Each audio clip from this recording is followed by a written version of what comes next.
हरे कृष्ण। म त्रिदण्डी प्रभुपाद दास। आज हामी यस्तो युगमा छौं जहाँ सफलताको मापन भौतिक उचाइले गरिन्छ। गगनचुम्बी महलहरू, अत्याधुनिक ग्याजेटहरू र इलन मस्क जस्ता सोचहरू जो पृथ्वीको परिधि नागेर मंगल ग्रहमा जीवन खोज्दैछन्।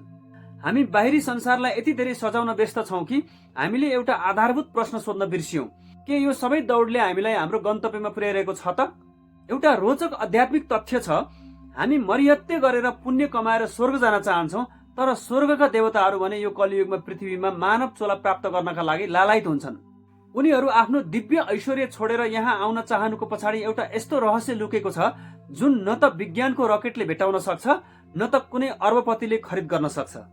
त्यो रहस्यलाई एउटा सरल सूत्रले बुझ्न सकिन्छ जसले हाम्रो अस्तित्वको तीनवटै आयामलाई छर्लङ्ग पार्छ। 1 नम्बर, लाइफ इज प्रिपरेसन, अर्थात् जीवन तयारी हो। 2 नम्बर, डेथ इज एक्जामिनेसन, अर्थात् मृत्यु अनिवार्य परीक्षा हो। 3 नम्बर, अर्थ इज एक्जामिनेसन हल, अर्थात् पृथ्वी अस्थायी स्थान हो। मानव जीवन भोगको अन्तिम बिन्दु होइन, बरु यो त तयारी गर्ने एउटा सीमित समय हो। 84 लाख फरक फरक योनिहरूको कष्टकर यात्रापछि पाइएको यो मानव चोला एउटा यस्तो अवसर हो जहाँ हामीले आफ्नो असली घर भगवत धाम फर्किने तयारी गर्न सक्छौं। तर आज हामी यो समयलाई कसरी खर्च गरिरहेका छौं? मिठो खानु, राम्रो लगाउनु, विलासी घर र गाडीको संग्रह गर्नु, के यही मात्र हाम्रो उद्देश्य हो? प्रतीकात्मक रूपमा भन्नुपर्दा हामी त्यो विद्यार्थी जस्तै भएका छौं जो परीक्षा हलमा बसेर प्रश्नपत्र हल गर्नुको साटो आफ्नो कलम कति महँगो छ र आफूले लगाएको लुगा कति ब्रान्डेड छ भनेर प्रदर्शन गर्नमै व्यस्त छौं। देवताहरू पृथ्वीमा आउन चाहनुको कारण स्वर्गमा भोग मात्र छ। तयारी गर्ने अवसर केवल यही मानव चोलामा पृथ्वीमा मात्र उपलब्ध छ। जब यो तयारीको समय सकिन्छ तब एउटा यस्तो मोड आउँछ जहाँ सबै कुरा रोकिन्छ। त्यो हो डेथ इज एक्जामिनेसन। मृत्यु एउटा यस्तो परीक्षा हो जहाँ कसैले चिटिङ गर्न सक्दैन। यहाँ न त संकलित सम्पत्तिले काम गर्छ न त कुनै भौतिक शक्तिको पहुँचले।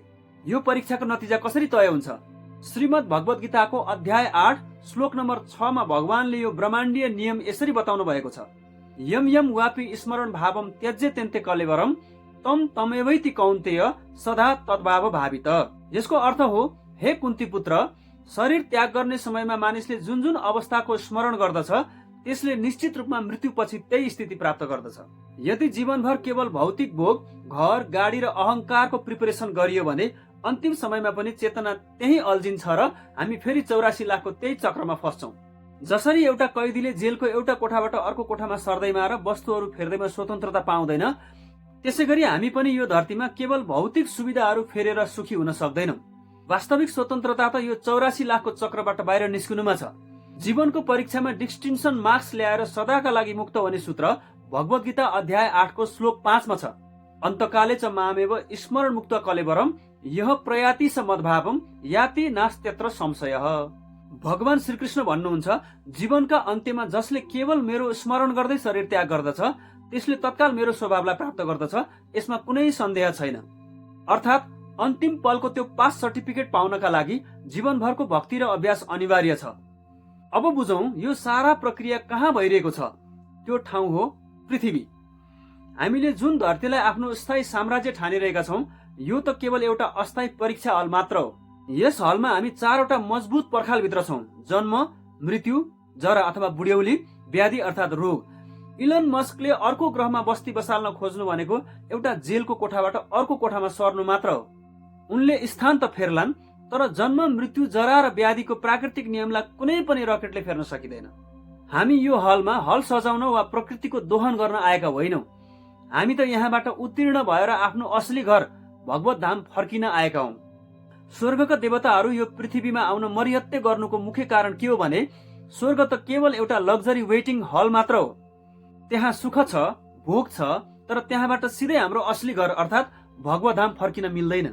हो, तपाईले ठिक सुन्नुभयो। स्वर्गबाट पनि भगवत धाम जाने सिधै बाटो छैन। त्यो दिव्य धाम जानका लागि यो ब्रह्माण्डकै एकमात्र ट्रान्जिट पोइन्ट भनेको हाम्रो यो मृत्युलोक अर्थात् पृथ्वी हो। र त्यो यात्राका लागि चाहिने एकमात्र बोर्डिङ पास भनेको यो मानव चोला हो। मोक्षको काउन्टर र मुक्तिको ढोका केवल यही पृथ्वीबाट मात्र खुल्छ। स्वर्गमा तपाईले आफ्नो कमाई खर्च मात्र गर्न सक्नुहुन्छ, तर भगवत धाम जाने टिकट कमाउनका लागि त तपाई मानिस नै भएर यो पृथ्वीमै आउनुपर्छ। त्यसैले मित्रहरू, यो दुर्लभ मानव चोला र यो निश्चित समयलाई व्यर्थको अहंकार र बाहिरी चमक धमकमा मात्र बर्बाद नगर्नुहोस्। सोच्नुहोस् त, हल छोड्ने घण्टी जुनसुकै बेला बज्न सक्छ। के हाम्रो तयारी पूर्ण छ? आफ्नो कर्मलाई सेवामा बदलौं र चेतनालाई भक्तिमा जोडौं। कमेन्टमा हरे कृष्ण लेखेर आफ्नो संकल्प व्यक्त गर्नुहोला। अर्को भिडियोमा हामी विज्ञानको सीमा र अध्यात्मको अनन्त बारे अझै गहिरो चर्चा गर्नेछौं। हरे कृष्ण।